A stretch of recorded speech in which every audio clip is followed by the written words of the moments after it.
Hi everyone. Insurance business में enter करना चाहते हैं या कर रहे हैं तो इस वीडियो को ध्यान से देखें।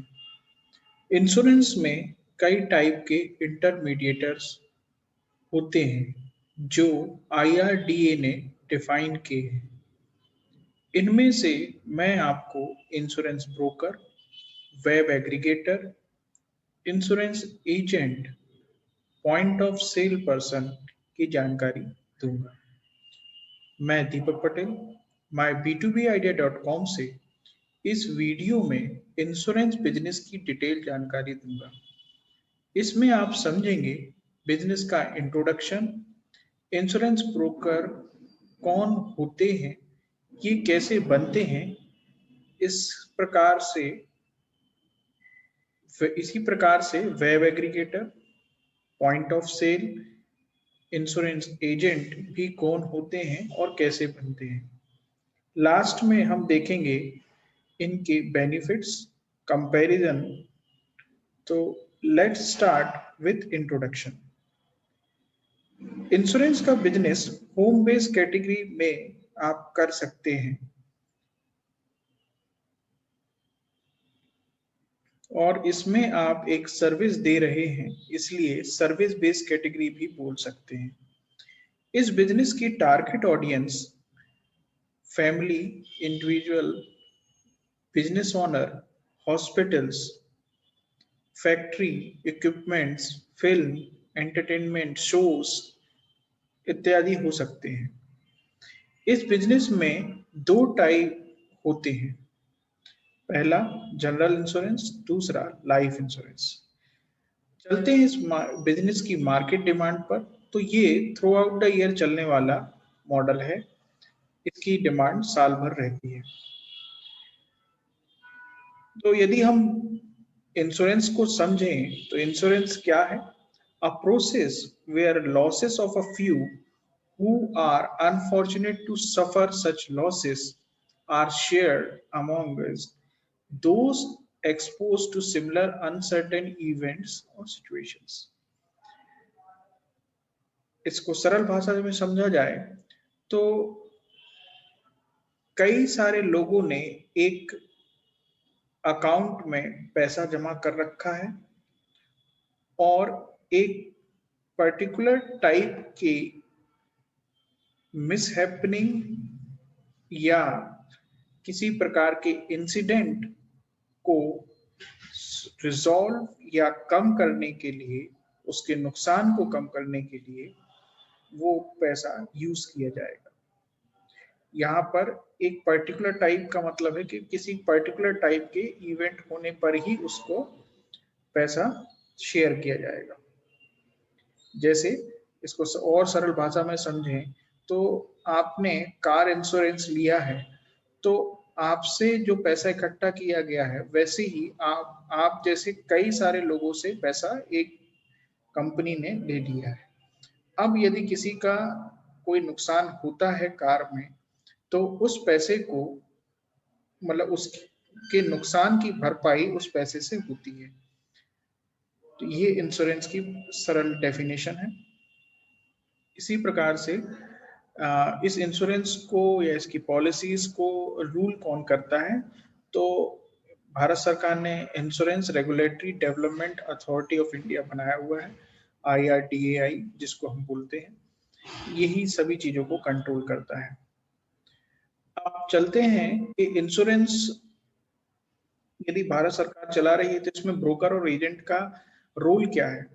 तो ये ट्रेंड ऑर्गेनाइजेशंस या इंडिविजुअल लोग होते हैं जिनके पास एक लाइसेंस होता है जो IRDAI देता है।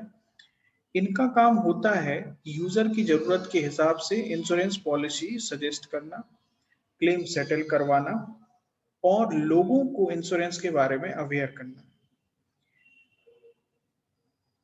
इंश्योरेंस दो प्रकार के होते हैं, लाइफ और जनरल। लाइफ में यदि कोई किसी व्यक्ति की मृत्यु हो जाती है तब लाइफ इंश्योरेंस होता है या तभी लाइफ इंश्योरेंस का यूज होता है। दूसरा जनरल इंश्योरेंस होता है जिसमें लाइफ कवर नहीं होती है और इसमें हेल्थ, कार, हाउस, प्रॉपर्टी और भी किसी प्रकार का इंसिडेंट, डिजास्टर, एक्सीडेंट कवर होते हैं। अब चलते हैं हमारे इस वीडियो के फर्स्ट इंटरमीडिएटर की तरफ, जो इंश्योरेंस ब्रोकर होते हैं। ये सबसे बढ़िया मॉडल है यदि कोई बिजनेस करना चाह रहा है इंश्योरेंस का और उसके पास अच्छा अमाउंट है तो वो इंश्योरेंस ब्रोकर बन सकता है। इस बिजनेस या इंश्योरेंस ब्रोकर बनने के लिए आपके पास कुछ रिक्वायरमेंट पूरी होनी चाहिए, जैसे कि आपके पास एक कंपनी होनी चाहिए जिसके नाम में कहीं ना कहीं ब्रोकर वर्ड होना चाहिए। जैसे आप कहीं पर भी आप देखेंगे जो बड़ी इंश्योरेंस कंपनी या ब्रोकर होते हैं, उनकी एजेंट जो फाइनल नाम होता है उनके उसमें ब्रोकर वर्ड जरूर जुड़ा रहता है। आपके पास कम से कम 2 वर्किंग एम्प्लॉय होने चाहिए, जिनमें से एक की डेजिनेशन जो होगी वो प्रिंसिपल ऑफिसर के रूप में होगी। प्रिंसिपल ऑफिसर कोई भी नहीं बन सकता है, उसके लिए IRDA ने एक एग्जाम करवाता है और एक पर्टिकुलर नंबर आने पर ही वो इंश्योरेंस ऑफिसर प्रिंसिपल ऑफिसर उसको डिक्लेयर करता है। आपकी कंपनी के अकाउंट में आपको एक बैलेंस दिखाना होगा जिसका अमाउंट है 75 लैक्स। ठीक है, ये अमाउंट मैं आपको जो है 2020 या 2021 तक की बात कर रहा हूँ, इसके बाद सरकार बढ़ा या घटा सकती है, पर 75 लैक्स आपको हर समय अपने उस अकाउंट में दिखाने रहते हैं। आपके मेमोरेंडम ऑफ एसोसिएशन जो आपकी कंपनी या सोसाइटी LLP में बनेगा, ठीक है, उसमें आपको इंश्योरेंस वर्क को डिफाइन करना होगा। आपकी कंपनी का प्रॉपर ऑडिट होना चाहिए।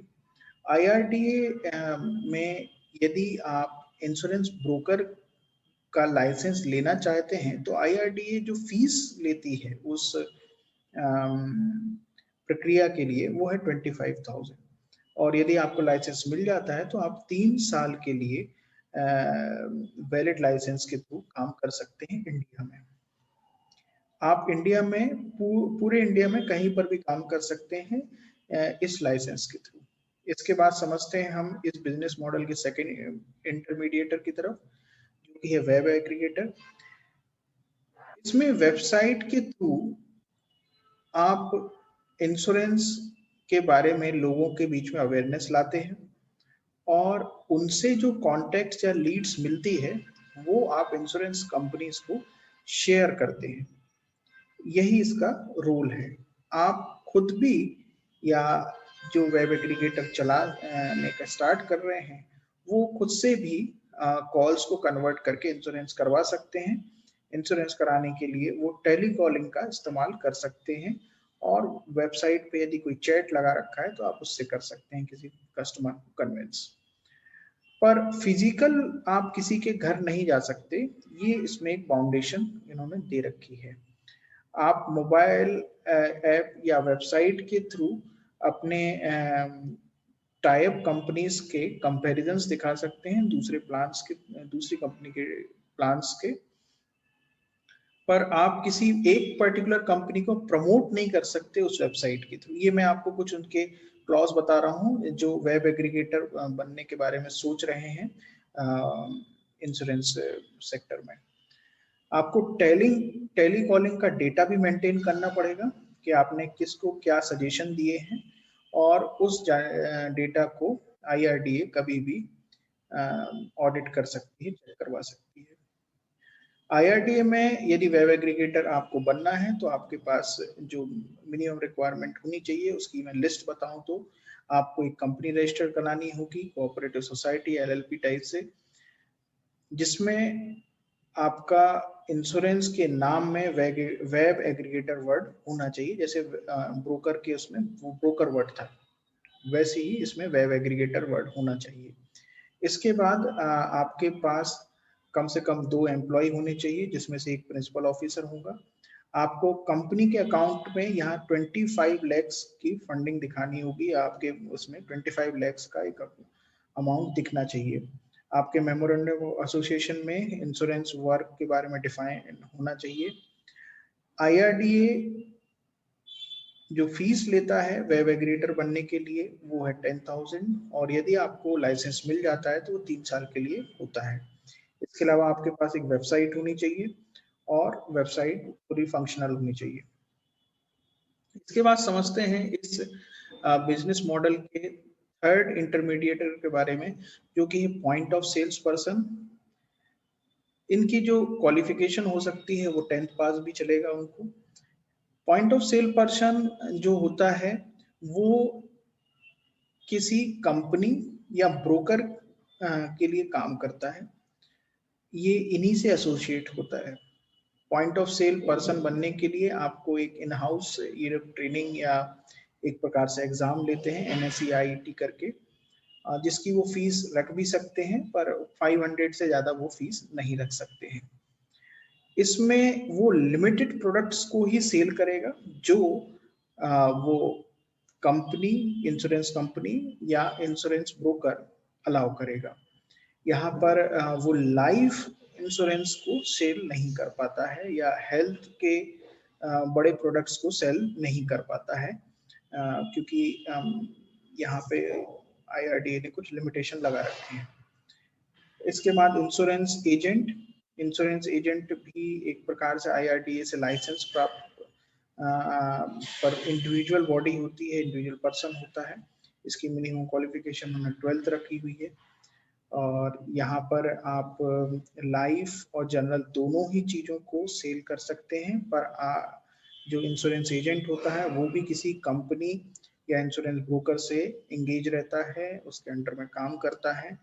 इसके लिए भी वो एग्जाम देते हैं और वो उसकी फीस 500 से ज़्यादा नहीं रख सकते। चलते हैं इसके इन सभी इंटरमीडिएट्स के कंपैरिजन की तरफ। तो ब्रोकर हाई इन्वेस्टमेंट मॉडल है, फिजिकल इंफ्रास्ट्रक्चर चाहिए, इसमें रेंट भी लगेगा, मैन पावर भी लगेगी, पर आपके पास इनकम भी ज़्यादा होगी, आप डिफरेंट मॉडल्स को चला पाएंगे, आपके पास कोई लिमिट नहीं होगी कि आपको किससे टाई अप करना है, किससे नहीं कर सकते हैं, किस प्रकार से आपको अपनी सेल बढ़ानी है। वेब एग्रीगेटर की बात करें तो ये लो इन्वेस्टमेंट बिजनेस है, पर ऑफिस लगेगा आपको, कुछ लिमिटेशंस रहेंगी, जैसे वेबसाइट के थ्रू ही आप सेल कर पाएंगे। रेंट, मैन पावर इसमें भी लगेगा, इनकम लिमिटेड रहेगी और ये एक एवरेज मॉडल रहेगा। चलते हैं इसके दो और पार्ट पे। तो point of cell person zero investment, या एजेंट भी कहे तो वो भी जीरो इन्वेस्टमेंट है, उसमें कोई ऑफिस नहीं चाहिए, दोनों में कोई रेंट नहीं देना है आपको, इनकम आपकी अच्छी हो सकती है। यदि कोई स्टार्ट करना चाह रहा है तो मैं उससे कहूंगा कि आप एजेंट या पॉइंट ऑफ सेल से स्टार्ट करें, यदि आपको इस फील्ड का एक्सपीरियंस नहीं है तो। बिजनेस में पॉजिटिव नेगेटिव पॉइंट दोनों होते हैं। जैसे कि इस बिजनेस की स्ट्रेंथ है कि थ्रू आउट द ईयर इसकी रिक्वायरमेंट होती है। यदि आप पॉइंट ऑफ सेल और एजेंट हैं तो आपको लो इन्वेस्टमेंट बिजनेस है ये आपके लिए। बिजनेस में कुछ नेगेटिव पॉइंट भी होते हैं, जैसे कोई भी इसको स्टार्ट कर सकता है, बड़े बड़े ब्रांड, बड़े बड़े लोग पहले से ही इस बिजनेस मॉडल में अच्छा काम कर रहे हैं, है ना। कुछ बड़े ब्रांड की यदि मैं बात करूं तो जो आप टीवी पे ऐड देखते होंगे, पॉलिसी बाजार, ये सारे लोग बड़े बड़े हैं। इसके अलावा कुछ ऐसे हैं जैसे महिंद्रा का भी एक अपना इंश्योरेंस ब्रोकर है, और मारुति और टाटा, इन सभी के पास अपने इंश्योरेंस ब्रोकर हैं। मतलब आप जब उनसे गाड़ी खरीदते हैं तो वो अपने से ही करवा के देते हैं। तो यहाँ पर जो मार्केट शेयरिंग है वो काफ़ी करनी पड़ती है, ये नेगेटिव है इसमें। इसमें संभावनाएं, अपॉर्चुनिटीज की बात करें तो आप अपने रेफरेंस का यूज करके, अपने क्रेडिट का यूज करके, अपनी पहचान का यूज करके इस मार्केट में एंटर हो सकते हैं और नए कस्टमर्स को इंक्लूड कर सकते हैं। इसमें कुछ परेशानियां हैं, जैसे पॉलिसी या रूल्स जो हैं चेंज होते रहते हैं, तो आपको हमेशा अपडेट रखना पड़ेगा, और आपका पर्सनल कोई कंट्रोल नहीं होता है मार्केट पे। जैसे अभी बीच में गवर्नमेंट ने 5 साल कंपलसरी कर दिया था कि कोई भी गाड़ी आएगी तो 5 साल का आपको इंश्योरेंस देना होगा उसको। तो वहाँ पर काफ़ी सारा जो मार्केट है वो कम हो गया था, जो ब्रोकर या एजेंट थे। क्वेश्चंस जिनके आंसर आपके पास होने चाहिए यदि आप ये बिजनेस स्टार्ट करना चाहते हैं। तो इसमें रिटेल और इंडस्ट्री दो प्रकार के मॉडल चलते हैं कि आप किस प्रकार के लोगों को टारगेट कर रहे हैं। रिटेल मतलब आप इंडिविजुअल के पास जाते हैं, उसे health insurance, car insurance, motor insurance, life insurance sell कर रहे हैं। और इंडस्ट्रीज मतलब आप बड़े बड़े ऑर्गेनाइजेशंस के पास जा रहे हैं और उनको कवर दे रहे हैं, उनके इक्विपमेंट्स को कवर दे रहे हैं। वो कोई नया इंफ्रास्ट्रक्चर लगा रहे हैं तो उसके लिए कुछ कवर दे रहे हैं। तो आप किस सेगमेंट को सिलेक्ट कर रहे हैं। इंश्योरेंस कंपनी या इंश्योरेंस ब्रोकर या एजेंट आपको बनना है तो ये आपको डिसाइड करना होगा कि आपकी पॉकेट या आपका एक्सपीरियंस क्या अलाउ कर रहा है आपको। मंथली कैलकुलेशन आपको रखनी होगी कि आप कितने दिन काम कर रहे हैं और उसके लिए आपको क्या अमाउंट आ पाएगा। आपको अपने लिंक्स चेक करने होंगे कि आपके लिंक्स और मार्केट में पोटेंशियल कितना है जो आप टारगेट कर रहे हैं। आपको ये भी चेक करना होगा कि आपकी ग्रोथ कितनी हो सकती है, आपकी पर्सनल कम्युनिकेशन स्किल्स कैसी हैं, ट्रिक्स कैसे हैं, आपके पास सेल्स पावर है कि नहीं है, क्योंकि ये पूरा पूरा बिजनेस सेल पे डिपेंड करेगा। प्रॉफिट इसमें 100% है, पर यहाँ पर आपको कम्युनिकेशन आना चाहिए। लास्ट में मैं सभी लोगों को यही बोलूँगा कि यदि आपके पास बड़ा अमाउंट है और मार्केट में आप इंश्योरेंस एजेंसी एजेंट की तरह पहले से काम कर रहे हैं तो आप ब्रोकर बनिए। यदि आपके पास अमाउंट है और आपको एक्सपीरियंस नहीं है तो पहले एजेंट बनिए, पॉइंट ऑफ सेल बनिए और एक आध साल के बाद ही ब्रोकर बनिए। ये बहुत ही बढ़िया मॉडल है। मैंने कई लोगों को पर्सनली देखा है जो इस प्रकार के मॉडल से काफ़ी अच्छा इनकम कर रहे हैं। 30-40 लोगों का स्टाफ मेंटेन करते हैं जो कि सैलरी पे रहते हैं। आई होप इस वीडियो से आपको इंश्योरेंस सेगमेंट के इंटरमीडिएटर्स कैसे बनते हैं और उनके अपने क्या फ़ायदे या लिमिटेशंस हैं, इस चीज़ की जानकारी